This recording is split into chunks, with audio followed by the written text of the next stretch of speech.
We are about to make the Cloudscape Wonder. Let's get started by looking at our materials. In this Moxie Box kit, you will get a palette and paint.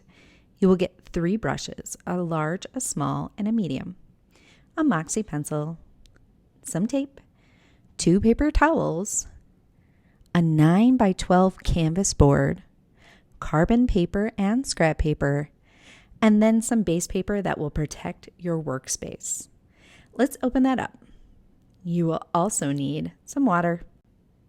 Let's start by opening up our paints. This curve will allow us to get into the box. Once we open it up, you're going to notice that there is plastic covering all of the paints. Take your pencil and poke a little hole into that plastic. That will allow you to get your fingers underneath and pull the plastic off. You can put that into the garbage. We will not need it again. Here are our awesome paints. The canvas also has some plastic wrap. You're going to look, one side is going to be textured and one side is going to look like it has a piece of paper on it. The side with the piece of paper is where you're going to poke your pencil in and pull that plastic off. On the back side, the side that is not rough, you're going to write your name. Now we have a big decision to make about our artwork.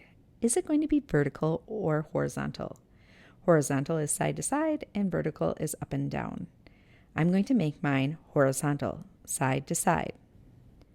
When you open up your paints, it's going to be sealed shut. Twist off the cap, see that seal? We're going to poke it open with the other side of the cap. So if I put that right on top and push down, it creates a hole in the seal. That's going to allow me to pour the paint out or squeeze the paint out. When I squeeze that paint out, I want about a dime size, which is about the same size as a thumbnail. And I can always add more later. When I'm not using the paints, I'm going to put the cover on. Now, I need to paint the entire canvas. I'm not going to use that small brush. I'm not going to use the medium one. For this, I'm going to use the largest brush that I have. Now, the bristles are very stiff. In order to get the brush ready to go, we need to put it in some water. So I'm putting in some water and not tapping it on the side. Instead, I'm going to nicely wipe to get some of that extra water off. I'll use my paper towel to help out as well. Now it's time to start painting. I'm going to put a little bit of paint on my large brush, just on the very top of it. And I'm going around the edge of my canvas. So check this out. I'm going to paint with the blue paint to create the sky all the way around the canvas before I get started. I want these edges of my canvas to be blue as well. Now you're going to notice I get big clumps on there. So I have to take my brush and smooth that out. That's what I'm doing right here. Then I take my blue and I paint the entire canvas. I will most likely need more paint for this, so I'm going to go ahead and refill when I need and then paint my little canvas all blue. When that's finished, I'm going to set it aside so it can dry 100% and wash out my brushes. I'll use the water and gently scrub my brush on the bottom of the water container. Then I'll take my paper towel and pull any water and or paint off from my brush.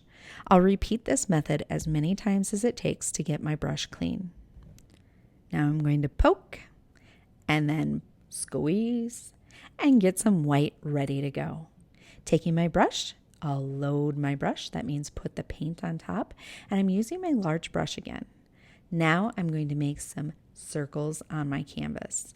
These are going to become the clouds.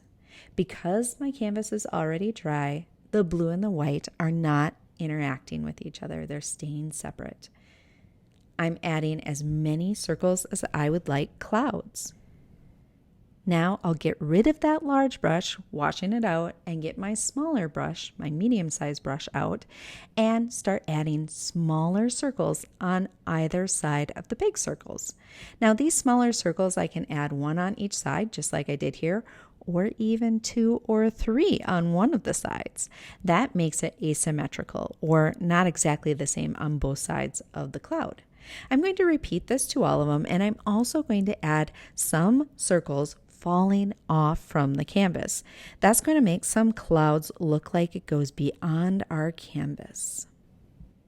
With the small brush, I'm going to add some little circles or little hills on all of my clouds as well. Then I'm going to go back into each cloud and make the bottom of it a straight line. So I'm taking all my circles and leaving them rounded or circled on the top, but it's going to be flat on the bottom of each of these clouds. This is another time we will have to let our canvas dry completely. Once it is dry, we're going to get our carbon paper out and we're going to tape it onto our canvas. You'll notice there is a shiny side and a dull side. The shiny side is going to face down. It's going to face towards the canvas. Then you'll take some tape and tape it onto the canvas so it's nice and secure. Next, you'll choose the image that you want to use. Go ahead and place it on top of the black paper with some tape. Once it's secure, pick up your Moxie pencil and start drawing on top of the lines. You're going to find out, let's take a little peek, that this actually goes through to the other side. So whatever you're drawing, if you're drawing with a nice heavy hand, that means nice and hard, you're going to see on your canvas later. Now we're going to give a base color to this entire shape of the subject that we chose. So here you can see I painted white in the whole space of the fish. That will give us an excellent space to start adding color. Here you see me adding 2 colors. There's a lot more colors on my fish, but I'm using yellow and orange to create the base colors of my fish. In between the white and the colors, I allowed my canvas time to dry. After I add these colors on, I'm going to allow time to dry again.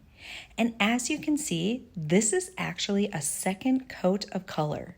So I've already put yellow in this spot, but I'm going to be able to add a second coat and you can see the color becomes much brighter.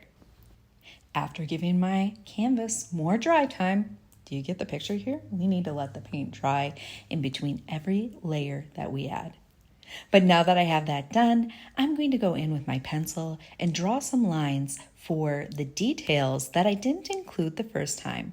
So now I'm looking at my picture and I'm drawing lines on. I can also alter or change some of the lines that I'm adding. These are the lines that will help me guide my next layer of paint. Now that my lines have been drawn, I'm going to time lapse this experience of actually adding all the different colors. You can see that I've added many colors onto my palette, a very, very small amount of each color, and I'm painting on top of all the lines that I drew. I also decided that this tail just was not the color I wanted it to be. So that's the beauty of paint, is I can paint right over it. Do you see these dots right here? I used the opposite side of my brush to make those polka dots. You can consider using the handle of the brush to make polka dots to add to your design. Now that I have all of the colors that I want done with paint, and guess what? They're all dry.